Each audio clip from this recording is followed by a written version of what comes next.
Hey guys, Pretzelman945 here. Welcome back to the video. In today's video, I'm gonna be doing the best I can, which is probably not going to be a very good job of talking about and trying to articulate my thoughts on Oyasumi Punpun, which I just finished the final volume of as of about 15 minutes ago, 15, 20 minutes ago. And it is well, let me start with this because this is probably what the title is going to be. It's the most depressing piece of fiction I've ever consumed. Um it is just uh there are so many aspects to like every single character that are just royally fucked up in so many ways that I did not even think was possible. And every single one of those aspects just makes the story even more sad and depressing. It is now my third favorite manga. It has kind of made Vagabond move down to the fourth place spot, which took a lot to say that because I really fucking love Vagabond. I think Vagabond is peak as hell, but oh man, this Oyasumi Punpun was an emotional experience unlike anything else I've ever consumed in fiction. Um, I guess let me start with the more physical aspects of the manga. This manga has the best goddamn double spreads I have ever seen.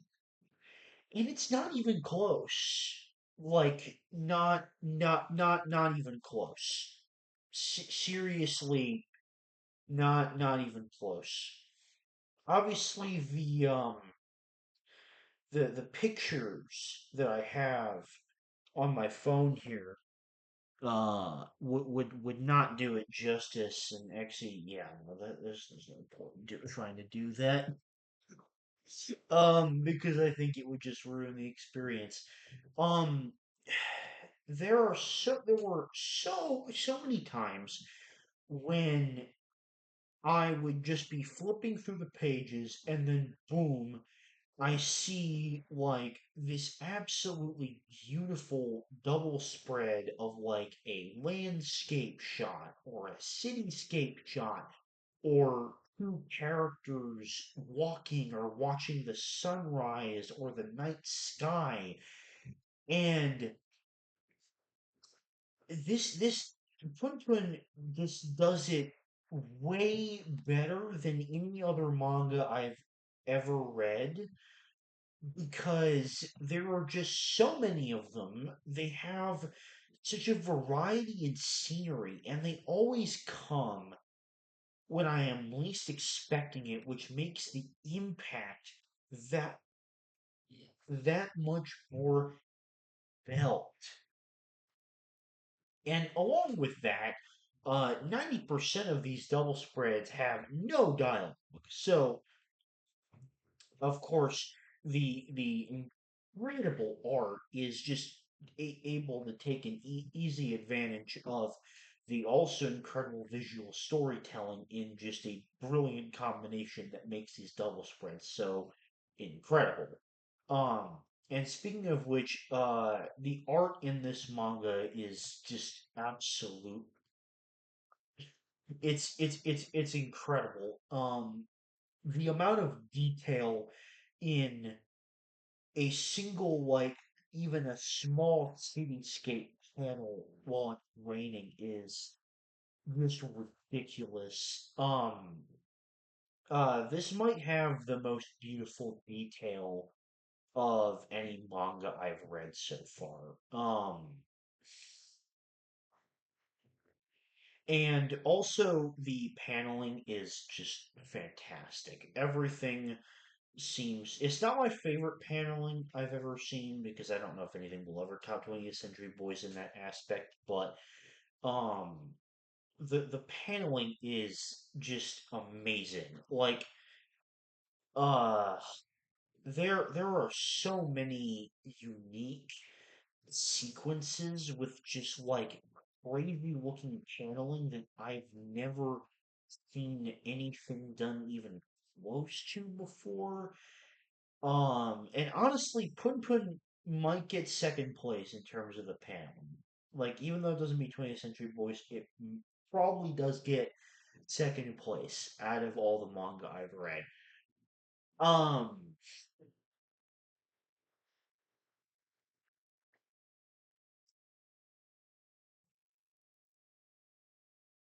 Now on to the thing which is going to be the most yap induced because I really don't have anywhere near to a clear idea on how to articulate myself about this. The characters. Um, so I'm not going to talk about every character, but I do feel it pertinent to bring up at least some of the characters. So to begin with, uh, Twin Twin himself, I I really kind of wish now that I had waited to make the updated protagonists list because Punpun would definitely be on that list. As to where, I have no idea. I have not even thought about that for a second, and until I eventually make a new version of a protagonist list, maybe in like a year or so, or whatever, a decent amount of time that goes until I update it again. But that's when I'll think about that. But he will definitely be in that list because Punpun as a character is just like I don't even know how to describe it, but like the development that he goes through and just seeing him at the focal point in every stage of his life and just seeing how all of those life experiences turns him into one of the most fucked up fictional characters I have ever seen.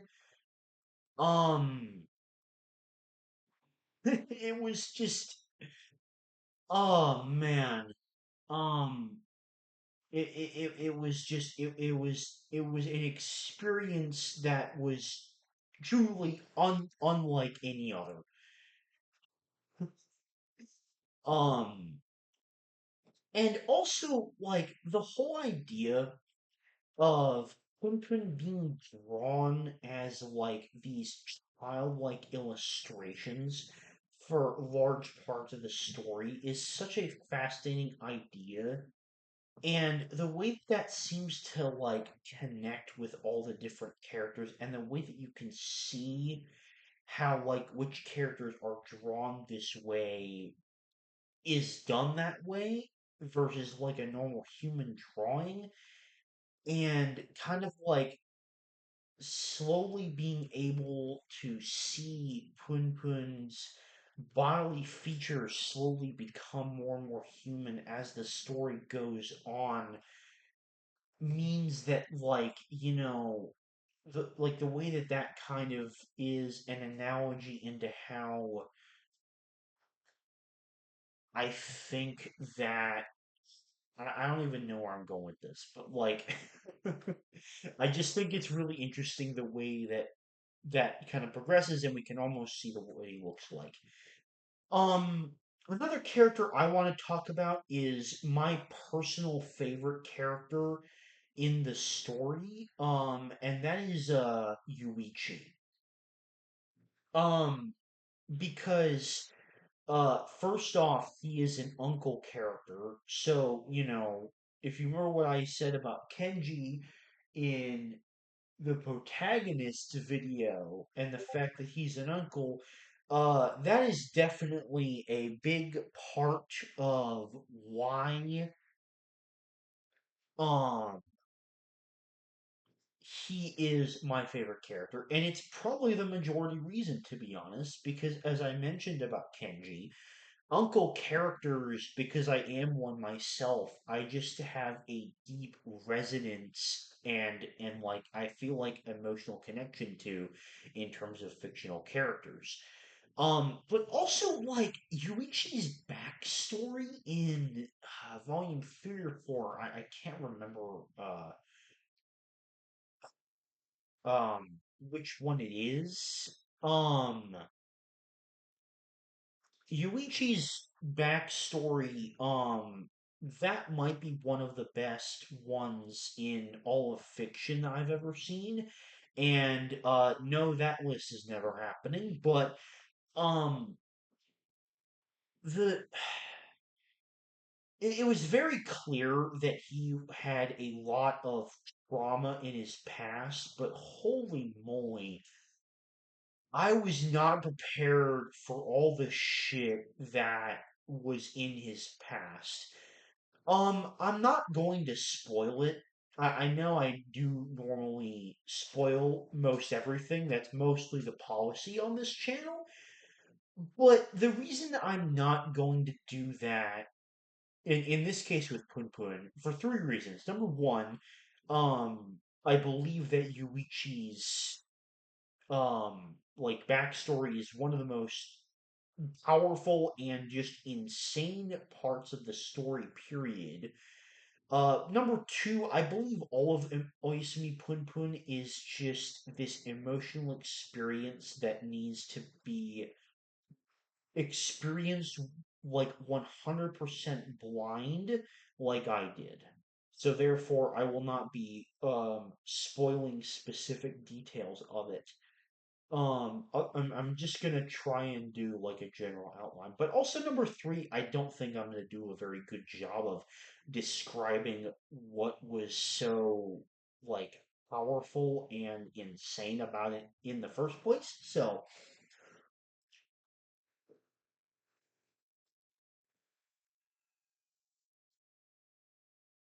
Um,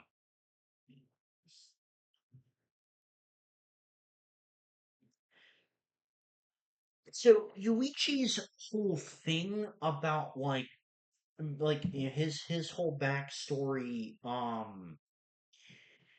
and the very, very horrible acts that he commits, um,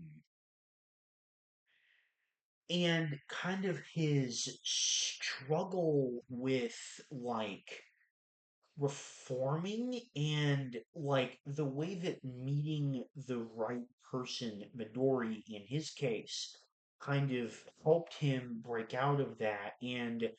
Um, and also how that kind of established the theme of incredibly fucked up relationships in the story that actually turn out well. Um, I loved that. I loved everything about Yuichi. He is my favorite character. One other character I'm going to talk about. Is my favorite besides Punpun, of course, of like the characters that he grew up with, like the characters that you see start out as a kid and then follow to adulthood, and that is Seki. Um, because I found his whole arc of like the way that he values friends and general relationships with other people to just be um very powerful, and I kind of emotionally resonated with it. not in the sense because I was as bad of a friend as Seki. I'd really like to hope that I've never been as bad a friend as Seki was to Shimizu, but um I feel like his struggle in knowing how to value friends is something that I can relate to personally. And so he was my favorite of the child characters that we fall into adulthood besides punpun. Um and yeah, that is going to I think I'm going to conclude my thoughts there. If there's a specific aspect of the story that you want to know my thoughts on that I didn't cover in this video or a particular character, then I will answer in a comment. But I don't know how good of an answer I'll be able to give. Um, and to be honest, I only talked about those three characters because I really think that they're the only ones that I could most clearly articulate my thoughts about. Um, but yeah, I'm not gonna say read Oyasumi Punpun because um it's really hard to recommend. It's like the most fucked up, depressing piece of fiction I've ever read. So I can't really say that I recommend it. But if you do want to read it, then I would say go in literally 110% blind. Like, don't look up any reviews, don't look up anything about it. Just start reading it. But yeah, that's gonna do it for this video. Thank you very much for watching, and I'll see you later. Bye bye.